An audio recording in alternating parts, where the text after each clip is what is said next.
Salut à tous, on se retrouve aujourd'hui pour l'épisode 9 de Le Jux TV. Comme d'habitude, je vous affiche un petit aperçu des 5 grosses news de l'épisode, donc restez bien jusqu'à la fin pour ne rien rater. On commence avec Angel Di Maria, sa signature à la Juve est quasi bouclée et l'officialisation se fera la semaine prochaine. C'est pour un contrat d'1 an et un salaire de 6 millions d'euros. On enchaîne avec Corentin Tolisso qui sera officiellement présenté demain. Le milieu de terrain français va s'engager avec l'Olympique Lyonnais jusqu'en 2027. Nous avons ici une déclaration de Tolisso qui dit « Je suis très fier et content de revenir à l'OL. Le projet m'a beaucoup séduit. C'est quelque chose de bien pour moi aussi sur le plan personnel. J'espère qu'on va faire de grandes choses. » Ensuite, il faut tout de même féliciter l'Olympique Lyonnais qui a vraiment effectué une très bonne affaire parce qu'il faut savoir qu'en 2027, Tolisso et Lacazette ont été vendus pour une somme totale de 93 millions d'euros. Et là, cette année, ils font leur retour avec une indemnité de 0 euros. Donc vraiment, félicitations à l'Olympique Lyonnais. Un accord définitif entre le PSG et le FC Porto pour Vitinha. Le prix de transfert s'élève à 40 millions d'euros. Ici, nous avons une déclaration du joueur qui dit « Ils peuvent compter sur moi, je suis travailleur, je donne toujours le meilleur de moi-même.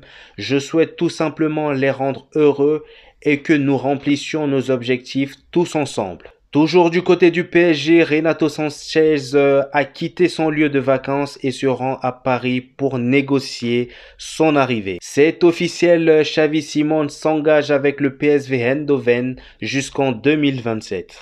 Toujours du côté du PSG, Christophe Galtier était présent au camp des loges ce matin. Il devrait être officialisé comme coach du PSG d'ici lundi. C'est officiel, l'OM annonce la levée de l'option d'achat de Matteo Guendouzi. Il est définitivement marseillais. Karamoko Dembélé va s'engager pour 4 ans avec le Stade brestois. Le jeune attaquant de 19 ans arrive libre de tout contrat.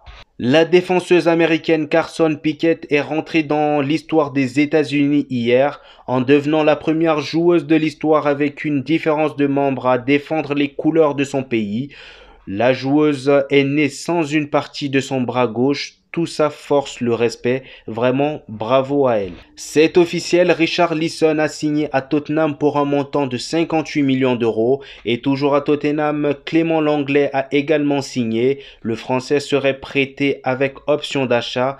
Donc voilà, le dossier est clos du côté de Richarlison et de Clément Lenglet.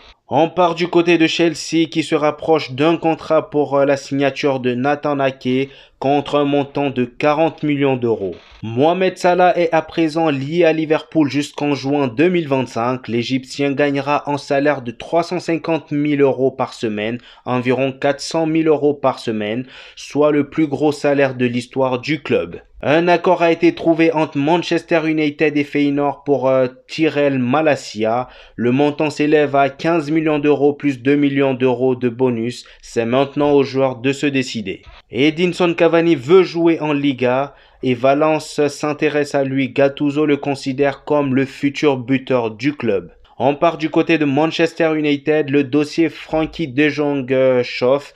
Donc le club anglais et le Barça ont trouvé un accord à hauteur de 65 millions d'euros plus bonus. Calvin Phillips est en train de passer sa visite médicale du côté de Manchester City, donc la signature est maintenant clôturée. Ici, nous avons les statistiques complètement folles de Romelu Lukaku lors de son passage à l'Inter. Comme nous pouvons le voir, en 95 matchs, c'était 64 buts et 17 passes décisives. Donc vraiment énorme. J'espère que cette année, ça sera la même chose.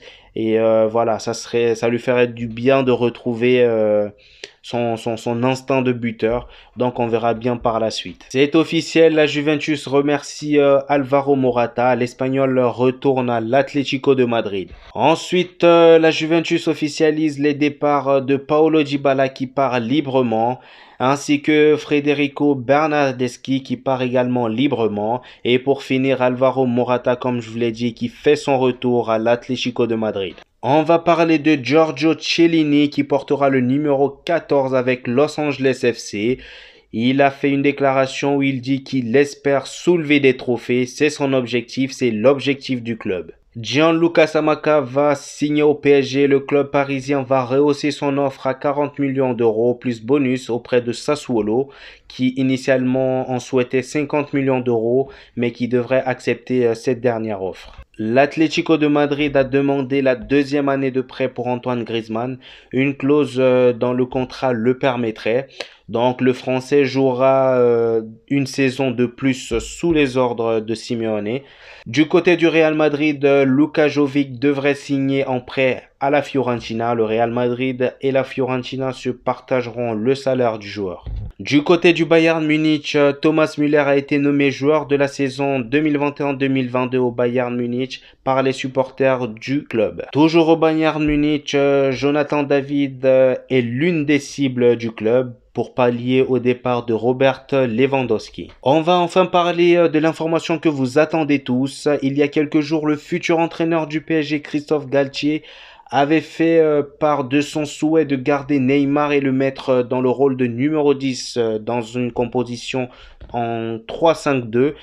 Donc, cependant, le joueur était fou à l'idée d'un retour au Barça. Et bah les amis, je suis heureux de vous annoncer que Neymar a prolongé avec le PSG jusqu'en 2027, soit 5 ans de contrat supplémentaire activé automatiquement. Son entourage l'annonce très heureux et qu'il réalisera l'une des plus belles saisons de sa carrière. Donc voilà, il y avait 5 ans supplémentaires de contrat dans son ancien contrat. Donc, il pouvait décider de l'activer ou pas. Et ben maintenant, il a activé. Donc, il jouera sous les couleurs du PSG jusqu'en 2027. Et pour finir, nous avons ici la liste des joueurs qui sont désormais libres. Donc, dites-moi dans les commentaires quel est le plus gros coup mercato à faire. Donc, comme on peut voir, il y a de gros noms hein, comme Paul Pogba, Dybala, Dembélé, Belotti, Eriksen, Romagnoli, Lingard, Isco, Suarez, Cavani, Mertens, Marcelo, Zlatan, Fabregas et Pastore.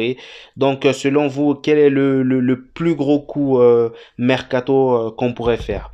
Dites-moi ça dans les commentaires. C'est tout les amis pour aujourd'hui, j'espère que vous avez kiffé la vidéo. N'hésitez pas à lâcher un petit pouce bleu et à vous abonner si ce n'est pas encore fait. Donc on se retrouve au prochain épisode.